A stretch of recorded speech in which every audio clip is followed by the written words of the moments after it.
Hello everyone, good morning. কেমন আছো তোমরা সবাই? আশা করি তোমরা সবাই খুব ভালো আছো, আর আমিও খুব ভালো আছি।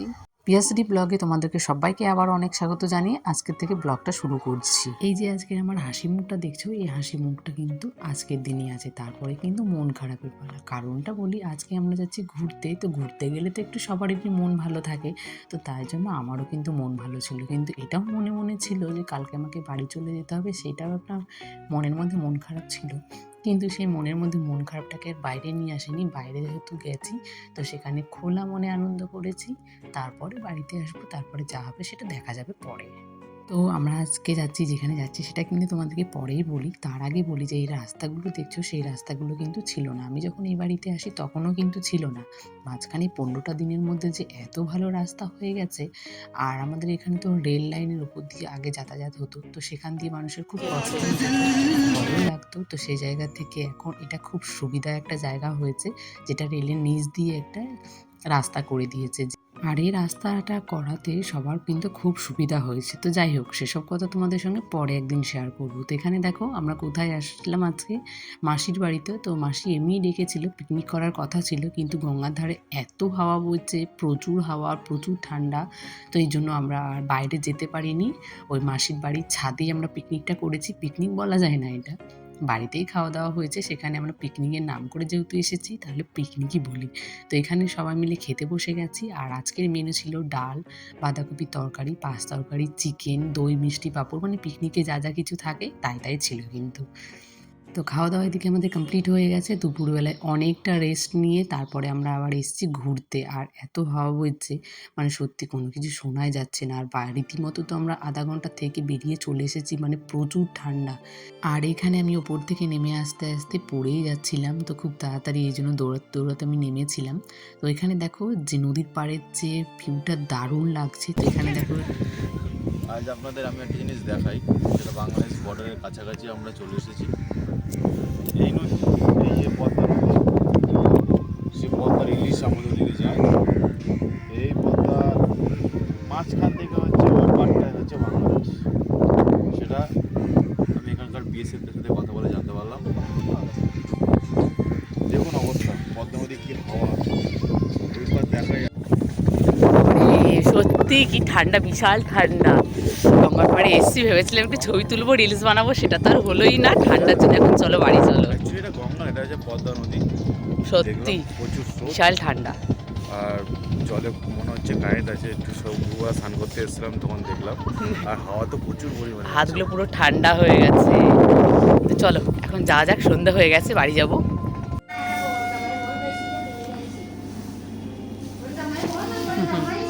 যে ট্রেনটা চলে যাবে, আর তারপরে ট্রেনটা ফের চলে যাবে। এবার এবার কি হবে? কি হবে? এবার পাপা আসবে। কি করে আমরা বাড়ি যাবো? এবার কি করে আমি বাড়ি যাব? তারপরে সন্ধ্যারে আমি সন্ধ্যারে ঠাম্মি বাড়ি যাব। তাই? আর আমি কার বাড়ি যাব? আমার বাড়ি। তোমার বাড়ি? হ্যাঁ, তাহলে আমি ফ্রেশ হয়ে যাব। আমার পাপা আছে। বাবাও ফ্রেশ হয়ে গেছে, ওর পাপা আছে। আমি পাপা আছে, পাপাতে এসেছি। তাহলে তুমি আমার কে হও? মা। তাই? হ্যাঁ। তাহলে একটা হামি দাও। ঠিক আছে মা, দাও।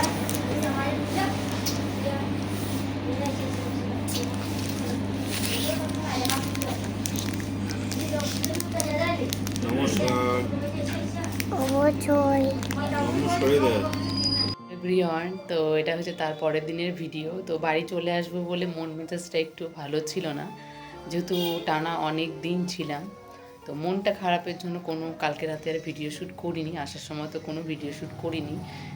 সবাই জানো তোমরা যে শ্বশুর বাড়ির থেকে যখন বাপের বাড়িতে যায়, একটা মনে একটা অনেকটা আনন্দ নিয়ে যখন আসি, তখন খুব কষ্ট নিয়ে আসতে হয়। তো এখন এই যে মামাকে খাওয়াবো, আর আমি এই যে ড্রেস চেঞ্জ করে নিয়েছি। তো এখন বাড়ি ঘরে যা অবস্থা, সেটা মাথা খারাপ হয়ে গেছে আমার দেখে।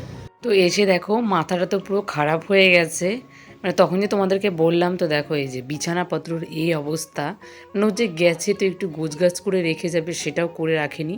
তো যেহেতু এখন এগুলো ফ্রেশ করে চেঞ্জ করে তারপরে এখন মাম্মামকে একটু ঘুম পাড়াবো বলে বিছানাটাকে ক্লিনিং করে নেব।